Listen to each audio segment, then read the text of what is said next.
ZEE5 ಇರುವಾಗ ನೀವು ನಿಮ್ಮ ನೆಚ್ಚಿನ ಶೋಗಳನ್ನ ಎಂದಿಗೂ ಮಿಸ್ ಮಾಡಿಕೊಳ್ಳುವುದಿಲ್ಲ. ಅದು ಸಂಪೂರ್ಣ ಉಚಿತವಾಗಿ.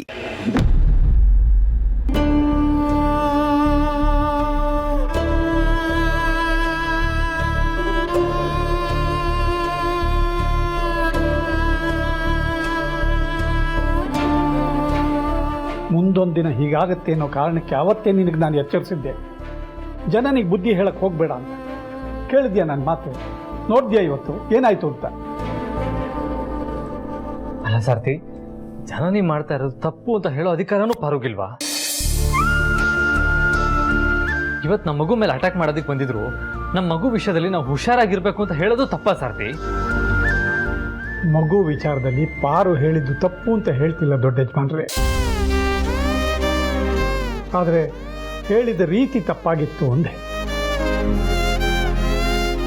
ಸೂಕ್ಷ್ಮವಾಗಿ ಅವಳಿಗೆ ಅರ್ಥ ಮಾಡಿಸೋ ಪ್ರಯತ್ನ ಮಾಡ್ಬೋದಾಗಿತ್ತೇನೋ.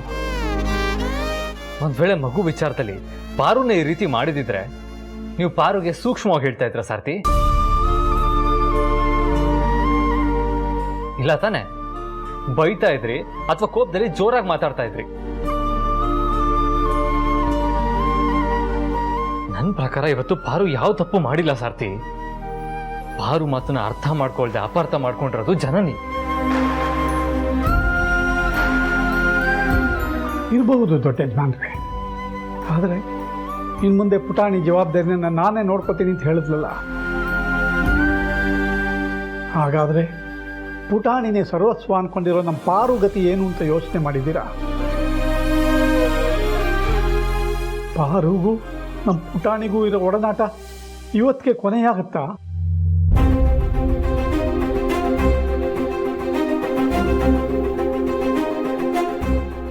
ಖಂಡಿತ ಇಲ್ಲ ಸಾರ್ಥಿ. ಜನನಿ ಏನೋ ಕೋಪದಲ್ಲಿ ಒಂದು ಮಾತು ಹೇಳಿದ್ಲು ಅಂತ ಪಾರು ಪುಟಾಣಿನ ನೋಡ್ದೆ ಮಾತಾಡ್ಸದೆ ಇರೋದಕ್ಕಾಗತ್ತಾ? ಅದು ಅಲ್ಲದೆ ಆಫೀಸ್ ಕೆಲಸದ ಜೊತೆಗೆ ಪುಟಾಣಿನ ನೋಡ್ಕೊಳ್ಳೋದು ಅಂದ್ರೆ ಅದು ಸುಲಭದ ಮಾತು ಅಲ್ವೇ ಅಲ್ಲ. ಜನನಿ ಆಫೀಸ್ಗೆ ಅಂತ ಕೆಲ್ಸಕ್ಕೆ ಹೋದ್ರೆ ಬರದೇ ಸಂಜೆ, ಒಂದೊಂದ್ಸತಿ ರಾತ್ರಿನೂ ಆಗುತ್ತೆ. ರಾತ್ರಿ ಬಂದ್ಮೇಲೆ ಪುಟಾಣಿ ಜೊತೆ ಖಂಡಿತ ಅವಳಿಗೆ ಟೈಮ್ ಸ್ಪೆಂಡ್ ಮಾಡೋದಕ್ಕೆ ಆಗಲ್ಲ ಸಾರ್ಥಿ.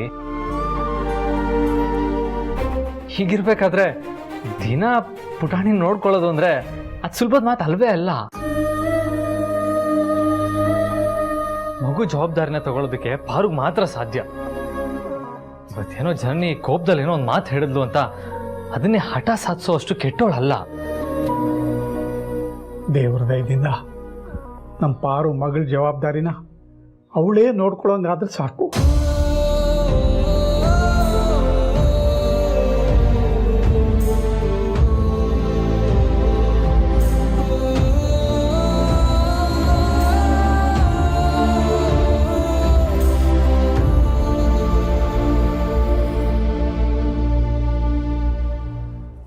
ZEE5 ಆಪ್ ಡೌನ್ಲೋಡ್ ಮಾಡಿ ಎಲ್ಲಾ ಸಂಚಿಕೆಗಳನ್ನು ಸಂಪೂರ್ಣ ಉಚಿತವಾಗಿ ನೋಡಿ.